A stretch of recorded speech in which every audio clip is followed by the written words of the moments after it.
So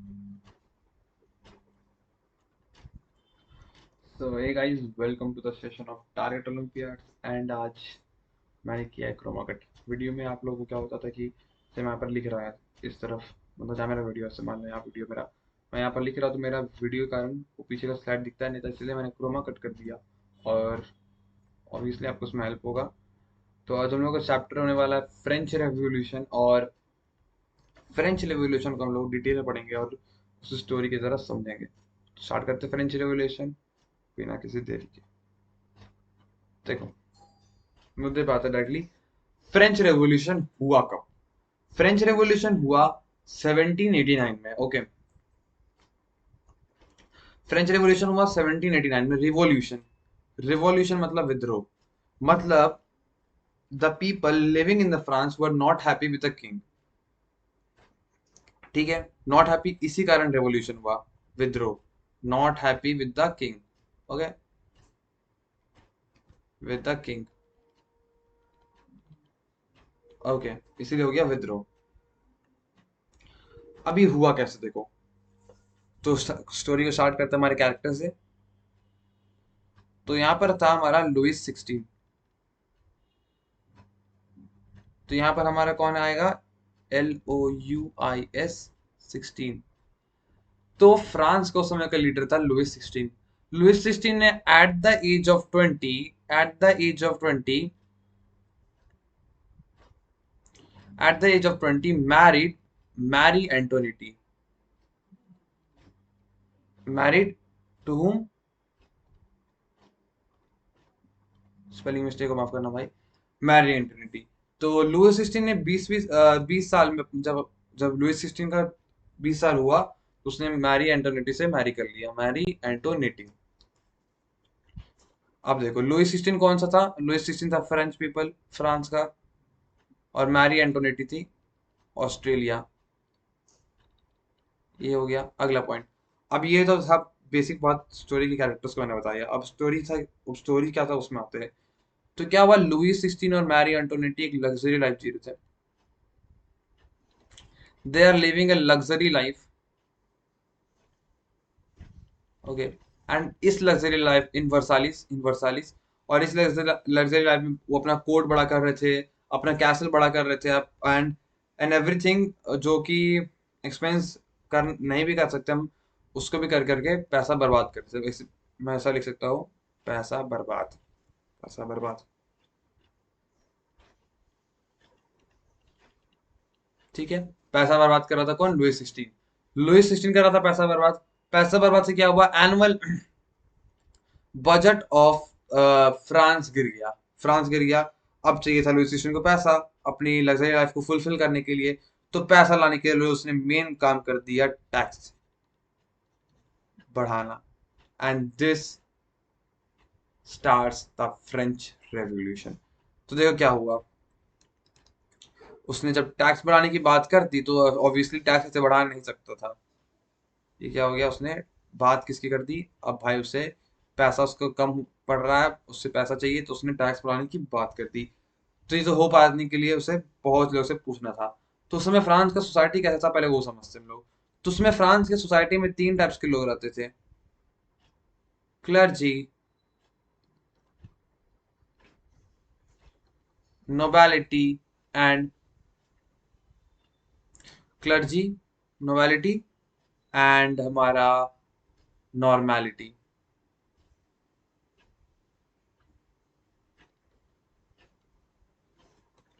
तो clergy, nobility और normality are the three types of people living in the France. Clergy क्या थे? 0.2%। Okay, 0.5%। Clergy कौन कितने था अमाउंट में? 0.5%। Nobility 2% and the rest are the normality. ठीक है, क्लर्जी क्या था? Clergy are the people who pray, मतलब चर्च के लोग, people of church. And nobility means great and big land owners.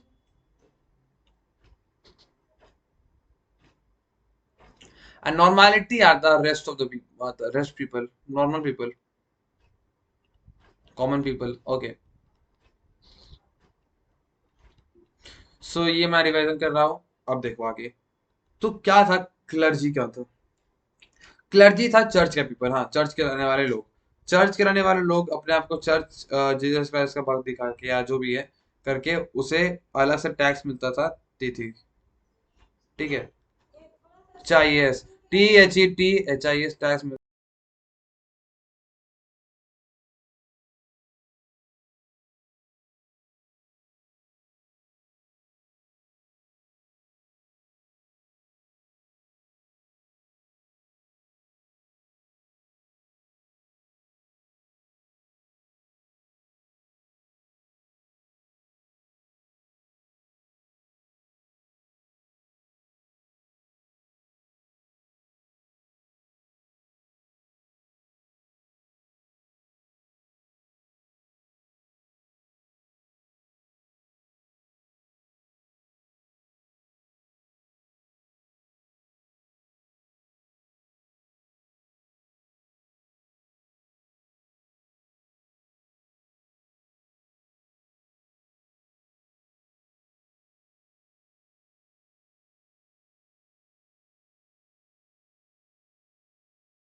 एक सेकंड, आप लोग का वो माइक फोन ऑन नहीं था।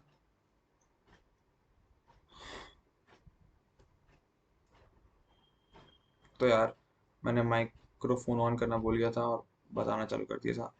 एक सेकंड में रिपीट कर देते हैं। हम्म, समझ। सो देखो, अगर जो वीडियो देख रहे थे उसको आगे बढ़ा लेना। सो देखो कि clergy, normality, nobility and normality, तीन पीपल थे। फ्रांस में रहते थे तीन टाइप्स ऑफ पीपल। तो यहाँ पर क्या था, सबसे ज्यादा प्रॉब्लम किसको था? नॉर्मेलिटी को था, क्योंकि उसे टयाली, तिथि एंड नोबल्स तीनों को टैक्स देना पड़ता था। एंड इसके कारण प्रेशर आ गया था नॉर्मेलिटी पे। एक वर्ड होता है हमारा बर्थ प्रिविलेज। बर्थ प्रिविलेज क्या होता है कि जन्म, जन्म से उसका अधिकार है। फॉर एग्जाम्पल क्लर्जी और नोबिलिटी में जो बच्चे थे उनके जो फैमिली में आएंगे, वो वापस से क्लर्जी हो जाएंगे और वापस से उनको तिथि टैक्स मिलेगा। नोबिलिटी को nobles tax from normal people मिलेगा। एंड दिस वे ये बर्थ प्रिविलेज खाली पहला और सेकंड क्लास में था, मतलब क्लर्जी और नोबिलिटीज में था। ये birth privilege normal normal peoples या कॉमन पीपल में नहीं था। अभी तक हम लोग ये देखे। अब हमें एक टॉपिक पढ़ना है, सब्सटी सब। देख लेते हैं सब सही चल रहा है ना। माइक्रोफोन ऑन है। हम्म, तो देखो, अगला टॉपिक है सब्सटेंस। सब सब मैं कुछ प्रोनाउंस नहीं कर पा रहा। Subsistence crisis. Subsistence crisis.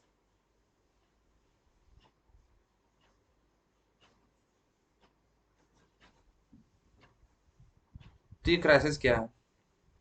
देख रहा हूँ, ये क्राइसिस पूरे के पूरे तरह से लुईस 16 पे जाता है। देखो क्या होता है, तो देखना समझना। सबसिस्टेंस क्राइसिस, तो ये क्या हुआ, फ्रॉम द, अचानक से हमारा पॉपुलेशन फ्रांस का बहुत बढ़ रहा था। फ्रांस का पॉपुलेशन रैपिडली इंक्रीज कर रहा था। तो क्या हो रहा था यहाँ पर, 23 मिलियन से 28 मिलियन पॉपुलेशन हो गया in the year of 1715 to 1789। 1715, 1715 से 1789, देखो 1789 फ्रेंच रेवोल्यूशन हुआ था, और 1715 याद रखना। 1715 से 1789 में 23 मिलियन से 28 मिलियन पॉपुलेशन बढ़ गया, पॉपुलेशन इंक्रीज। ओके, पॉपुलेशन को इंक्रीज करने के कारण क्या प्रॉब्लम हुआ समझना। सो पॉपुलेशन इंक्रीज कर गया, इसके कारण क्या हो गया, हमारा अनएम्प्लॉयमेंट भी बढ़ने लगा, क्योंकि बहुत पॉपुलेशन हो गया था, अनएम्प्लॉयमेंट। एंड ये बहुत बड़ा फैक्टर होता है कोई गवर्नमेंट को गिराने का, unemployment started increasing in France. फिर फूड घटने लगा, फूड की कमी होने लगी, क्लोथ्स की कमी होने लगी, एंड इन दिस वे बहुत प्रॉब्लम होने लगा। एंड इसी कारण टैक्स को बढ़ाना पड़ा, इसी कारण टैक्स को बढ़ाने का एक अपील किया गया टू बाय द किंग। तो उसके कारण एक मीटिंग बुलाया जाएगा, देखते हैं हम लोग। सो ये हुआ, अनएम्प्लॉयमेंट बढ़ने लगा, अनएम्प्लॉयमेंट बढ़ने लगा, फूड घटने लगा, क्लोथ घटने लगा, प्राइसेस इंक्रीज होने लगी। ये क्या होने लगा, ये सब सब्सटेंसेस क्राइसिस का कारनामा है। तो क्या हुआ, ये हो गया। अब बुलाया गया मेंबर, अब हो गया मीटिंग, मीटिंग हो गया, मीटिंग में बुलाया गया क्लर्जी। देखो अब क्या हो गया, सरकार को सब्सटेंसेस क्राइसिस आ गया, उसके कारण इतना सारा प्रॉब्लम होने लगा। तो सरकार सोचा, यानी लुईस 16 सोचा कि टैक्स को करते हैं बढ़ा देते हैं, टैक्स को बढ़ा देते हैं, तो बिना किसी से पूछे, बिना किसी की परमिशन के वो नहीं बढ़ा सकता टैक्स। तो उसे, उसने एक मीटिंग बुलाई, जिसमें तीनों तरह के लोग थे, क्लर्जी, नॉर्मेलिटी एंड नोबिलिटी। तो CLERGY, क्लर्जी, नोबेल्स, नोबेल्स लिख देता हूँ, और कॉमन पीपल। तो यहाँ पर 300 मेंबर थे क्लर्जी के, 300 मेंबर थे नोबेल्स के, एंड 600 मेंबर थे कॉमन पीपल के। तो भाई साहब लुईस 16 ने क्या बोला, लुईस 16 दिमाग लगाया, उसने बोला टैक्स अगर बढ़ाएंगे, देखो टैक्स अगर बढ़ाएंगे तो क्या होगा। क्या ये टैक्स देते थे, नहीं। क्या ये टैक्स देते थे, नहीं। क्या ये टैक्स देते थे, हाँ।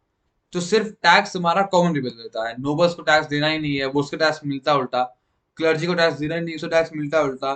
तो इसीलिए उसने डिसाइड किया कि ये वोटिंग सिस्टम करना है, वोटिंग तो करना था, उसने डिसाइड नहीं किया, वोटिंग तो करवाना ही था। वोटिंग कैसे करवाएंगे, कि एक लीडर आएगा कॉमन पीपल से, एक लीडर आएगा नोबल से, ओके, और एक लीडर आएगा क्लर्जी से, तीनों वोट करेगा, तीनों करेगा वोट, तीनों करेगा वोट, जिसको 2 वोट मिला वो विन कर जाएगा, जिसको 2 वोट मिला वो विन कर जाएगा। समझ रहे हो ना, ये था लुईस 16 का कहना।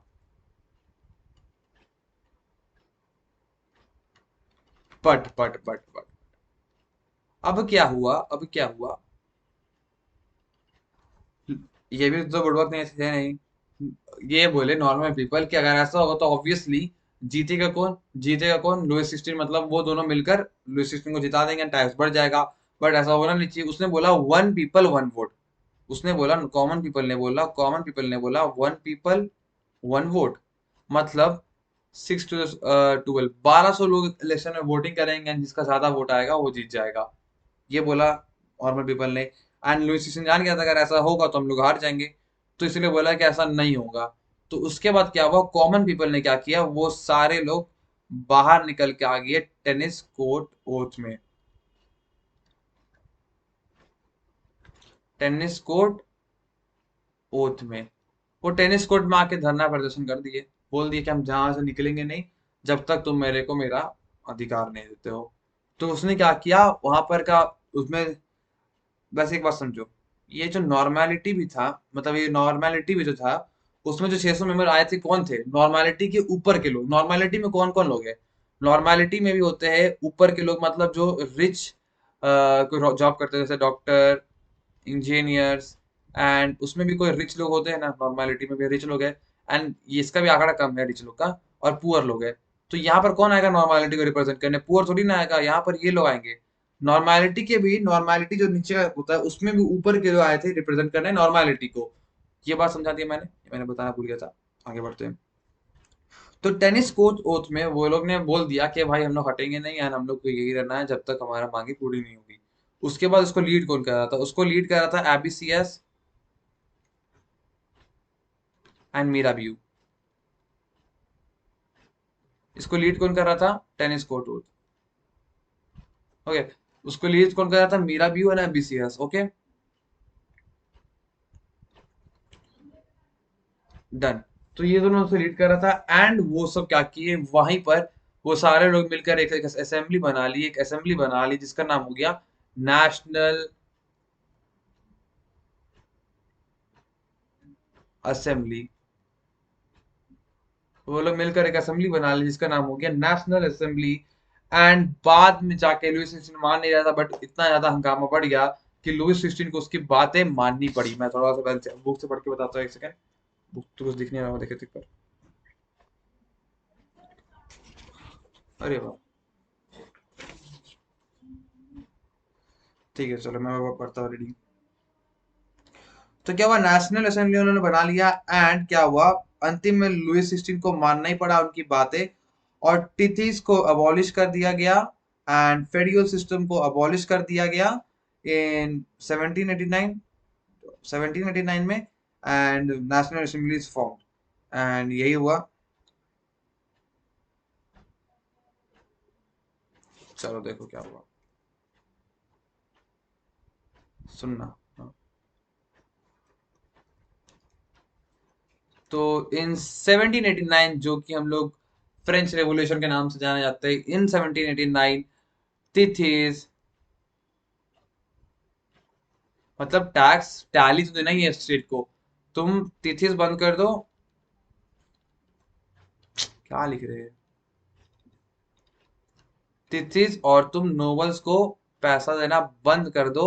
1789 में लुइस सिक्सटीन ने बोल दिया, बट बाद में लुइस सिक्सटीन को हटा दिया गया एंड गुलिटाइन भी कर दिया गया। लुइस सिक्सटीन को और उसके वाइफ मैरी एंटोनेटी को, दोनों को गुलिटाइन कर दिया। गुलिटाइन क्या होता है? एक मशीन होता है जिसमें एक आदमी को लिटाया जाता है, यहाँ पर एक ब्लेड होता है, और वो ब्लेड ऐसे गिरता है और गला कट के बाहर निकल जाता है। वो एक गुलिटाइन मशीन किसने बनाया था? डॉक्टर गुलिटाइन ने। उन्हें डॉक्टर गुलिटाइन ने गुलिटाइन मशीन बनाया था, इसीलिए उसका नाम गुलिटाइन मशीन पड़ गया। आगे बढ़ते हैं, लुइस को मार दिया गया, एंड यहाँ पर क्या हुआ, एक कॉन्स्टिट्यूशनल मोनार्क आ गया। ठीक है, कॉन्स्टि देखो, सो पढ़ते एक बार। सो कॉन्स्टिट्यूशनल मोनार्क आ गया, एंड हाँ तो साथ में कॉन्स्टिट्यूशनल मोनार्क। तो 1789 के बाद 2 साल बाद 1791 में आ गया हमारा constitutional monarch. Okay.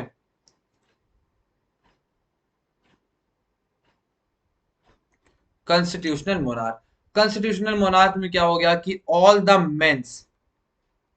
men's who are above 25 and paid the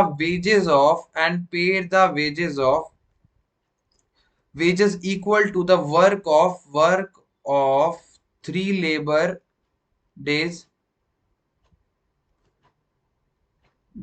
are allowed to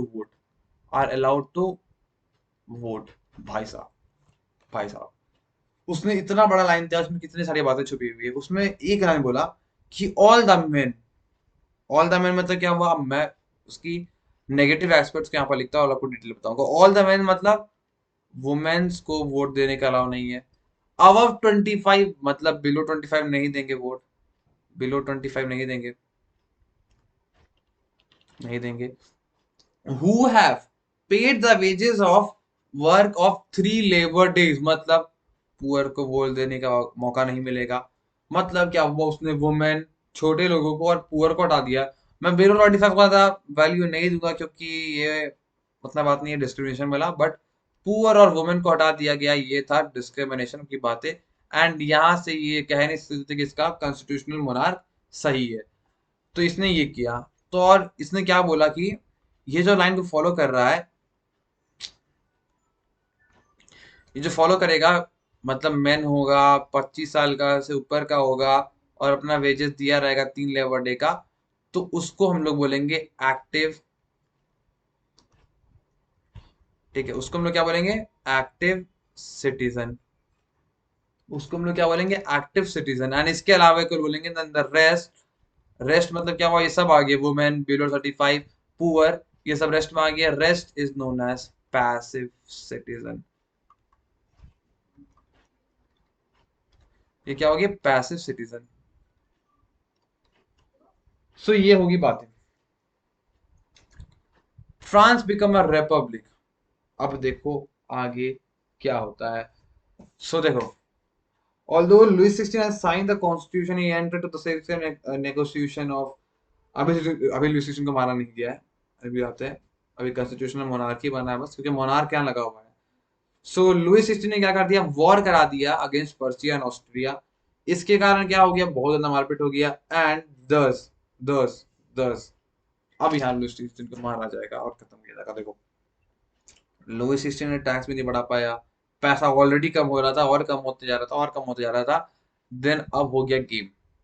अब लुई 16 भाई और करना क्या बाकी था? क्या था? उसने कर दिया वॉर। लुई 16 ने क्या कर दिया? नोट्स नहीं है, बस अपना एक्सप्लेनेशन के लिए दिख रहा है। नोट्स क्या है? स्टडी पढ़ो। अब हो गया, लुई 16 ने कर दिया वॉर। लुई 16 ने क्या कर दिया? वॉर। अगेंस्ट कौन? Against Persia and Austria. Louis 16 ने कर दिया war again Persia and Austria. इससे क्या हो गया? बजट और गिर गया।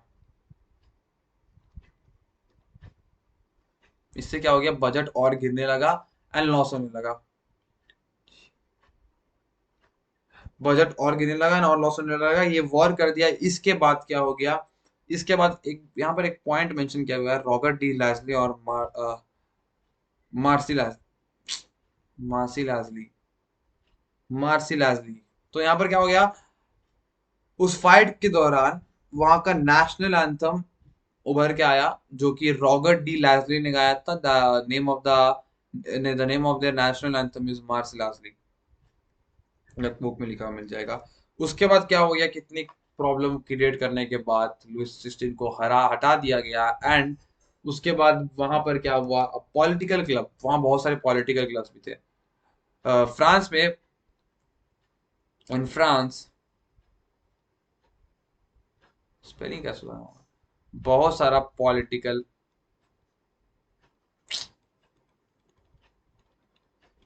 क्लब्स थे। उसी में से एक बहुत फेमस क्लब था जैकोबिन्स का। उसी में से एक बहुत फेमस क्लब था जैकॉब्स का। Okay, Jakob. तो ये जैकॉब का लीडर था Maximilian Roberts Pierre.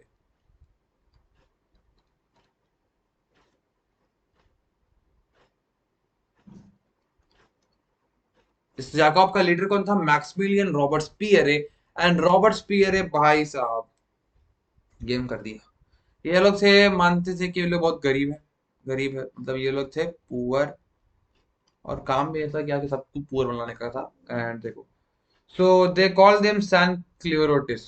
San culottes मतलब क्या होता है? देखो फिर समझाते हैं। These Jacobins came to known as San Clerotis, literally means without knee breeches. San Clerotis men wore an additional red cap for the symbolization of liberty. Women are not allowed to do so. ये भी women's के against थे, मैं बता देता हूँ।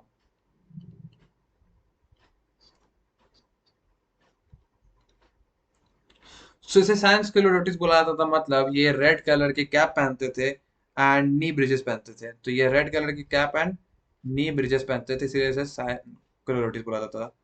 Red cap and knee bridges.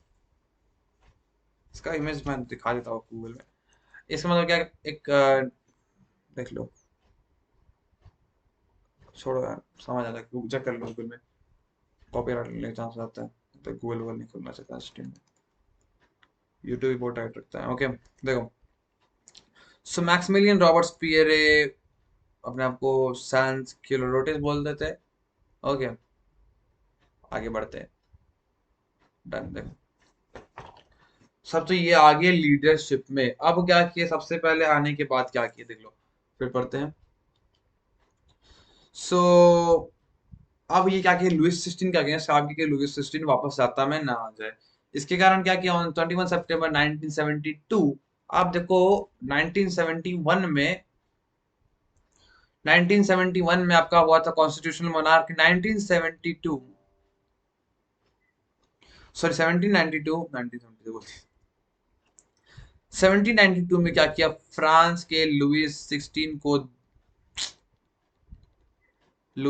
को death का ऑर्डर आ गया। डेथ का ऑर्डर आ गया एंड इसे पब्लिकली पब्लिकली मार दिया गया with the help of guillotine machine. And उसी समय एंटोनेटी का भी वही हाल कर दिया गया पब्लिकली। ओके, अब आता है the period of terror. The period of terror 1922 हो गया है, 1792 हो गया, अब 1793 से सिर्फ 1794 तक एक साल बर्दाश्त नहीं कर पाया जाकोबिन्स को। जाकोबिन्स ने क्या किया, सोचा कि भाई साहब हम गरीबी से रहे, सब गरीबी से रहेंगे। सबसे पहले क्या किया, मीट और ब्रेड को रैशनलाइज कर दिया। मीट और ब्रेड को रैशनलाइज कर दिया। मीट और ब्रेड को रैशनलाइज कर दिया। दूसरा कर दिया कि सबको सस्ते वाले मीट खाना है, मतलब उसमें मैं कैसे होगा। दूसरा क्या कर दिया, एक्सपेंसिव फ्लोर को बंद ही कर दिया। Ban expensive floor.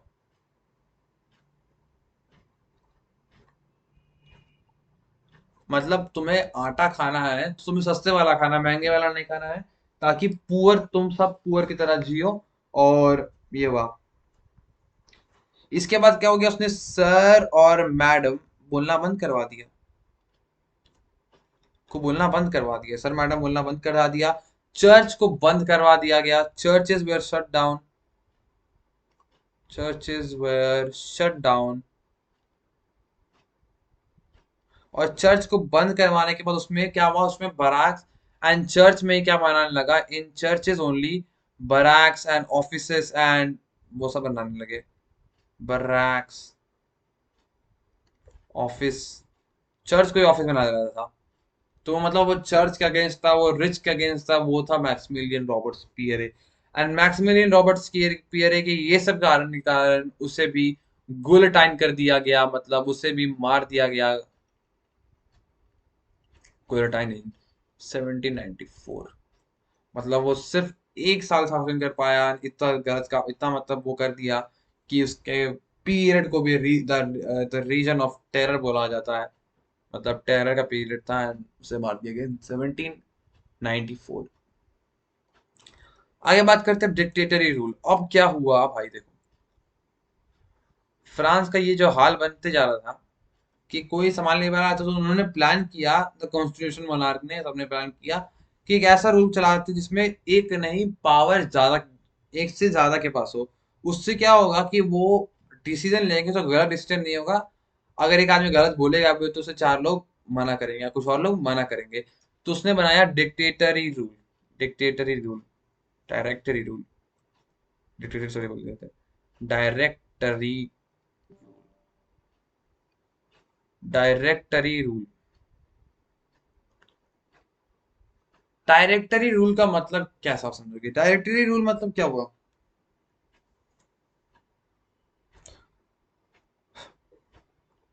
Directory rule में क्या हुआ, 5 लोग की कमेटी बनाई गई, 5 लोग की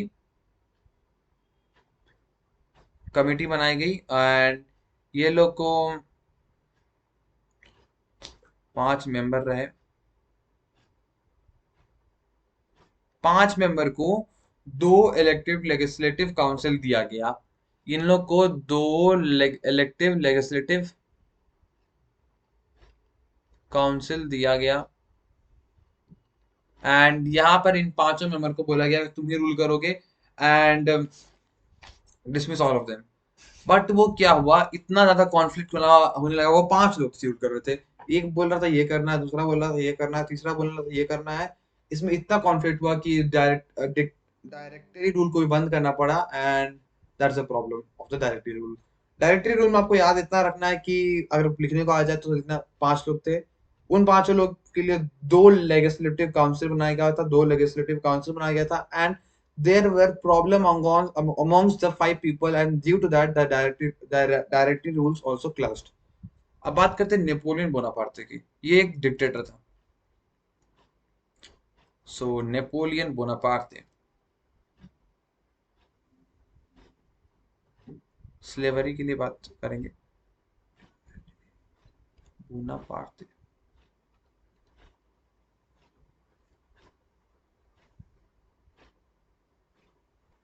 नेपोलियन बोनापार्टे। मैं इस वीडियो को लाइव नहीं बना रहा हूँ, वीडियो बना रहा हूँ। तो मैं ट्राई करूंगा कि आपका हिस्ट्री का भी चैप्टर चल रहा था नाजिज्म, उसका एक लेक्चर और बाकी है।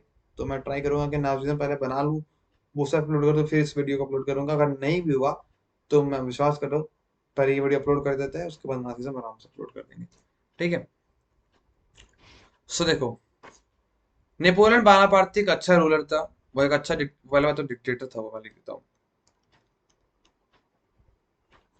आगे बात कर, देखो वो अच्छा रूलर था, उसने अच्छी अच्छी पॉलिसीज भी आया। उसकी पॉलिसीज जो थी वो बहुत प्रैक्टिकल थी, एंड वो एक साइंटिफिक बेस में थी, और वो नॉलेजेबल लग रहा था मुझे उसके उसके काम से। बट वो हारा क्यों, उसका बहुत फनी स्टोरी भी है, जो मैंने अपनी इंग्लिश के एग्जाम में समझा था।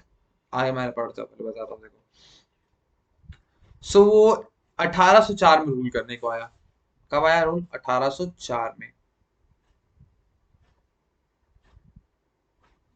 देखो, वो रूल करने कब आया?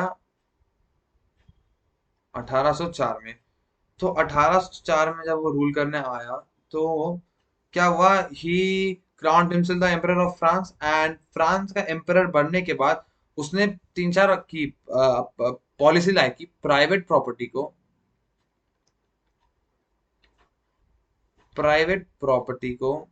तुम कुछ नहीं कर सकते हो। प्राइवेट प्रॉपर्टी को और प्राइवेसी दिया। मतलब कि प्राइवेट प्रॉपर्टी को और प्राइवेट क्या गया, मतलब कि तुम किसी के प्राइवेट प्रॉपर्टी को हथिया नहीं सकते हो, मतलब अपने पास ला नहीं सकते हो। ये हो गया। और दूसरा क्या किया उसने, वेट को यूनिफॉर्म किया गया। Uniform weight and the metric system.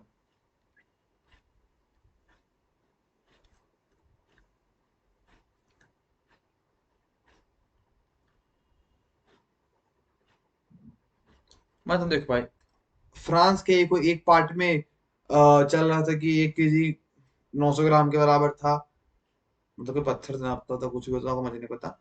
कोई दूसरी जगह में 1 केजी 800 ग्राम के बराबर, क्या बोल रहे हैं, कुछ भी था। मतलब वेट को यूनिफॉर्म कर दिया गया, मतलब कि हर पार्ट ऑफ द फ्रांस में एक पर्टिकुलर यूनिट को माना जाएगा, and that unit is constant. तो ये क्या गया, एंड प्राइवेट प्रॉपर्टी में प्राइवेसी और दिया गया।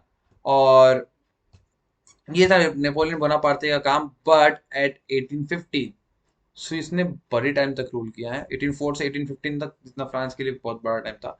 एट 1815 ये लूज कर गया the war of the Waterloo. He finally defeated the war of the Waterloo at 1850। ये क्यों हुआ? क्योंकि उसका एक हाइपोथेटिकल एक स्टोरी टाइप का है, इसमें मेंशन नहीं किया हुआ। मैंने अपने इंग्लिश एग्जाम में पैसेज में मेरे क्वेश्चन आया था, the important and the value of time. तो उसमें था कि एक general of the Napoleon Bonaparte, वो वाटरलू के लड़ाई में लेट से आया था। उसके कारण, वो लेट से आया लड़ाई में, उसके कारण ये मैच लड़ाई ये हार गया। तो वो कहानी है, सच है कि जो मुझे नहीं पता। बट आते हैं अब टॉपिक पे। So the abolition of slavery पढ़ेंगे हम लोग, फिर women in the French revolution, women का कैसा रोल था, एंड जस्ट खत्म है। तो पहले अबॉलिशन ऑफ द स्लेवरी पढ़ते हैं।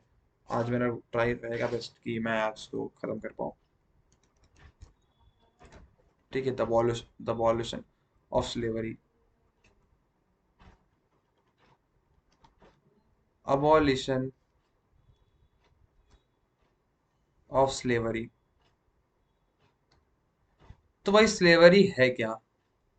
तो स्लेवरी के लिए हमें एक ट्राइंगल स्लेवरी रूल है। एक ट्रायंगुलर स्लेवरी स्लेवरी होता है, देखो, ट्रायंगुलर।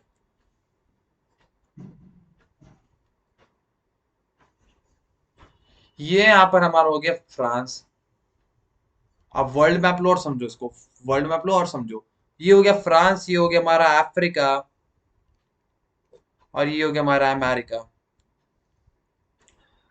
अगर मैं फ्रांस बोलूँ या इसे यूरोप भी बोल सकता हूँ। हम लोग पर्टिकुलरली फ्रांस चैप्टर पढ़ रहे हैं, फ्रेंच रिवॉल्यूशन, तो मैंने फ्रांस लिख दिया।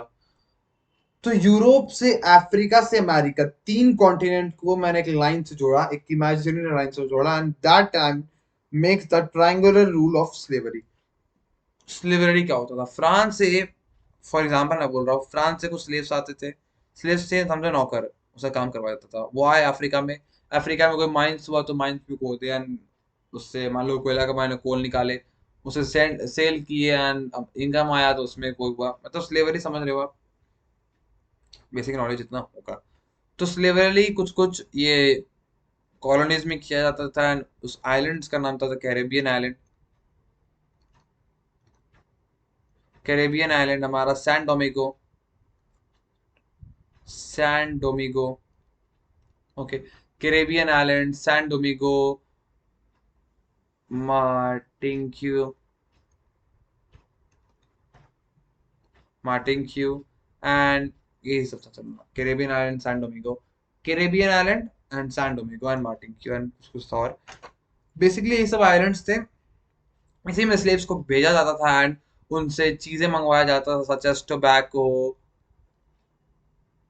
Indigo, etcetera.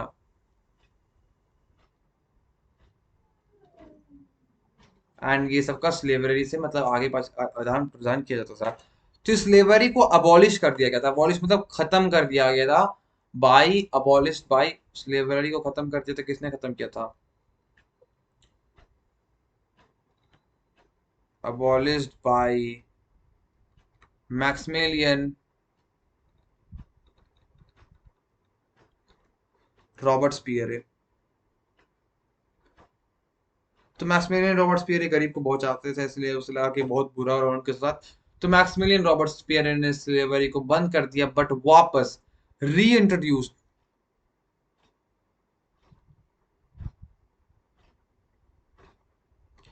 बट स्लेवरी को वापस ला दिया गया by by by Napoleon Bonaparte.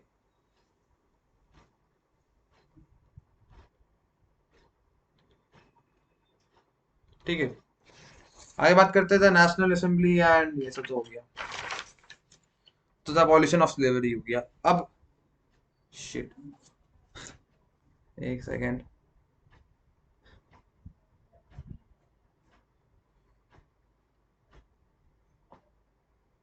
एक सेकेंड भाई,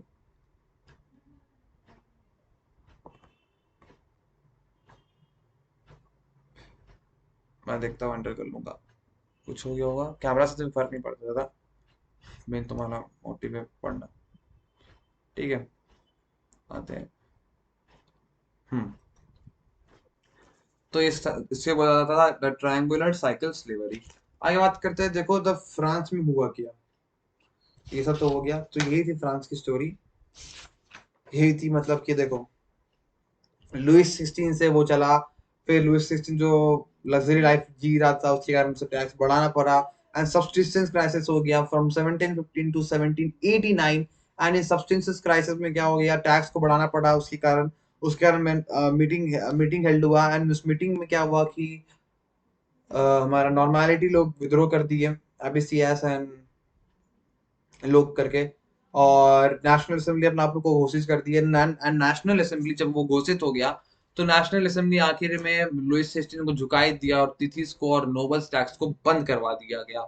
उसके बाद क्या हुआ, टैक्स बढ़ा भी नहीं, और तिथिस और नोबल्स बंद हो गया। लुइस सिक्सटीन और प्रॉब्लम में था, पर तब भी वो पर्सिया और ऑस्ट्रिया से लड़ाई किया, और उसमें हार गया। उसमें डिफीट के कारण जैकोबिन्स यानी एक पॉलिटिकल क्लब को लीडरशिप में लाया गया, जिसका नेता था मैक्समिलियन रॉबर्ट स्पीयर, जो कि सैन क्यूलोटिस कहलाता था, जो कि रेड कैप्स पहनते थे, और नी ब्रिजेस मतलब थ्री क्वार्टर पैंट पहनते थे अभी के हिसाब से। एंड ये हुआ तो उसका रीजन ऑफ टेरर आ गया, मतलब कि वो बहुत गलत गलत काम किए, मैंने आपको सब मेंशन किया, तो वैसे ही रिकैप है, मतलब हर चीज बताई थी। फिर हमारा डायरेक्ट डिक्टेटरी रूल आया, एंड देन नेपोलियन बोनापार्ट आया, एंड यही सब था, एबॉलिशन ऑफ स्लेवरी। हाँ, तो मैंने रोल ऑफ वुमेन नहीं बताया। तो रोल ऑफ वुमेन क्या था कि वुमेन थी वहां पर बहुत, कॉन्शियस थी एंड वुमेन्स के बहुत क्लब्स था, more than 60 women's clubs are there and उसमें से एक फेमस क्लब था the society of revolutionary and republican of women, the society of revolutionary and republican women. And उसे मेनली वोटिंग का राइट मिला आफ्टर इंटरनेशनल सफरेज मूवमेंट। तो यही सब था कहानी इस चैप्टर की। फ्रेंच रेवोल्यूशन इसके अलावा देखो, हाँ, अब देखो समझाते हैं।